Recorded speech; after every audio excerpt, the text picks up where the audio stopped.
starting a whole new way of life when we arrived at our new basic training company. After the few days we spent at the reception battalion, we thought we knew all there was to know about the Army. But we quickly realized how wrong we were. The drill sergeants really kept us in line while we collected our bags, and we knew for sure who was in charge. The next 8 weeks of training was going to be tough, but with the help of our buddies, we knew we'd make it through to graduation. The company area was going to be our whole world for the next 2 months.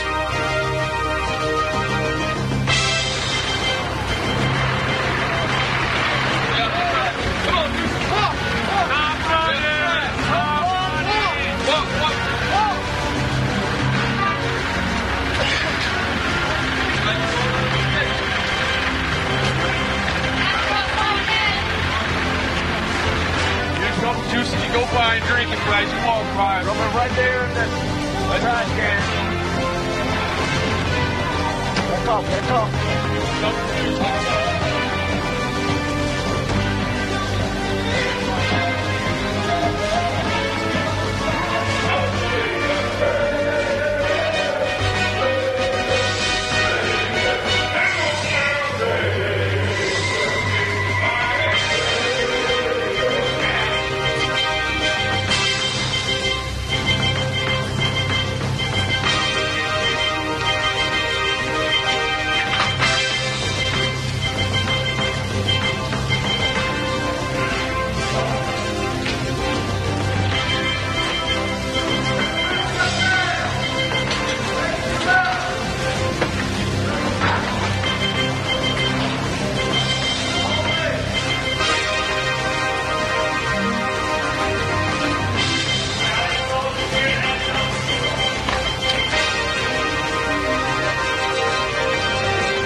During drill and ceremony, we learned the basics of marching, saluting, and movement with the M16 rifle. This was the first part of our Army training, and we had many hours of practice. We could do right face and left face without even thinking. Learning the rifle movements was more difficult than marching. We practiced column right, column left, and counter columns. We thought we would never make a mistake again. Each platoon was sure they would be the winner of the drill competition.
bayonet training, we learned offensive and defensive maneuvers with the bayonet.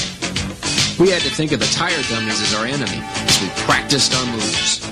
Thrust, butt stroke, slash, stab, and withdraw was a sequence of moves we needed to remember when working with the bayonet.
Pugil stick training enhanced our bayonet skills. We used the pugil stick as if it were a bayonet on a rifle. It was a good thing the drill sergeants were around to referee the matches because we actually had to hit our opponents. We had a chance to let go of our frustrations during this part of training, but we didn't hold any grudges against our partners.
One of the most exciting experiences of our training was Victory Tower. 25 feet above the ground, we had to negotiate up a 3-rope bridge, slide down a 1-rope bridge, and climb up again on a 2-rope bridge. Once we got the feel of the ropes, it wasn't too bad, and the safety nets took away a lot of the fear. Our drill sergeant showed us how to tie a Swiss seat, and it was a challenge for all of us to rappel down a 40-foot wall. The tower taught us confidence, aggressiveness, and teamwork. The phrase, "be all you can be," went through our minds many times. It took all our concentration and strength to complete this event.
We learned how to react properly to the dangers of nuclear, biological, and chemical attacks in NBC training.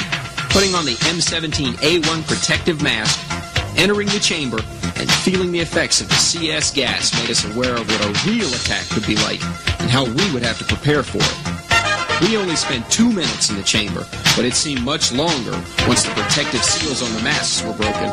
Before we could exit the chamber, the mask had to be cleared and resealed. Even the drill sergeant suffered from the effects of the gas when the chamber doors opened. We kept our hands up and recovered more rapidly from the effects of the gas. This was one event we did not want to repeat, and the smell of the CS gas is one we'll never forget.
Everyone wanted to be a Hawkeye and hit all 40 targets during basic rifle marksmanship, but shooting the M16 rifle in full combat gear was tough. We shot 40 rounds from distances of 50 to 300 meters. 20 were shot from a foxhole and 20 from a prone position. To be classified as an expert, we had to hit between 36 to 40 targets. A sharpshooter hits between 30 and 35 targets. And if 23 to 29 targets were hit, we were a marksman. Breathe, relax, aim, center mass, then squeeze the trigger. Those are the terms to remember to be successful. Once the qualification badges were given out, we knew that graduation was getting closer and that each part of the training was important. We now know the value of good marksmanship.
The night infiltration course was spectacular.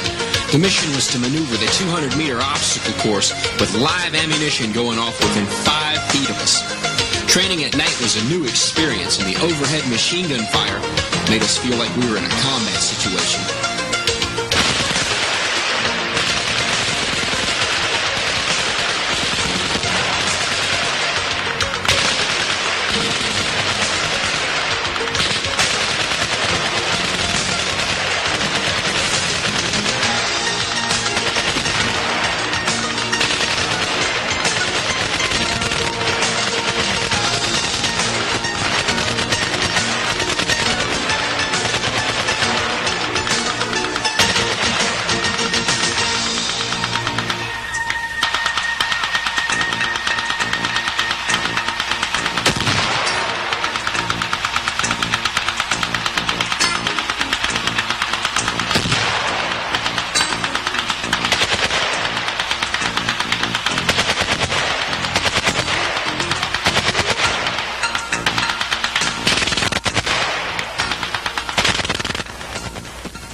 Duty, honor, country, as addressed to the West Point cadets in the farewell remarks of General Douglas MacArthur on May 12, 1962.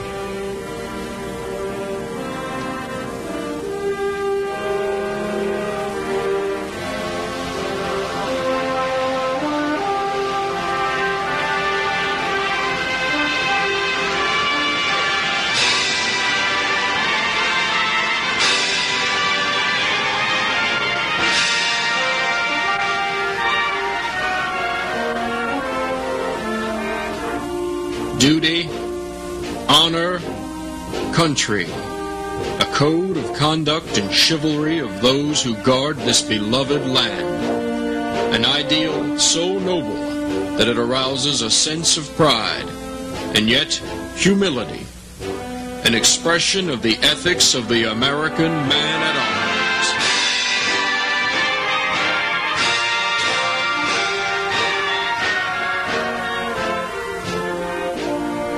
Duty, honor, country.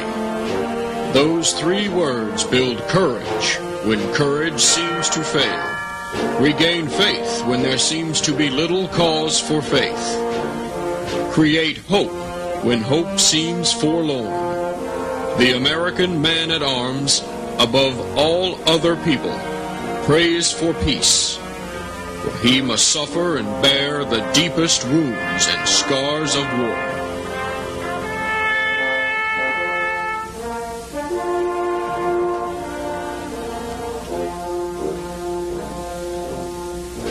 Duty, honor, country.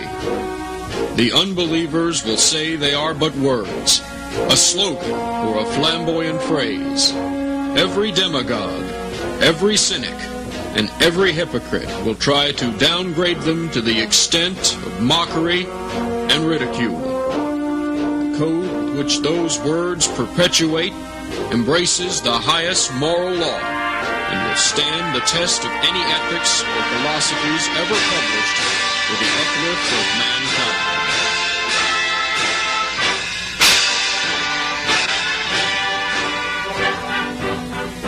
Around 1,000 campfires, on 100 battlefields, listening for the witching melody of faint bugles blowing revelry.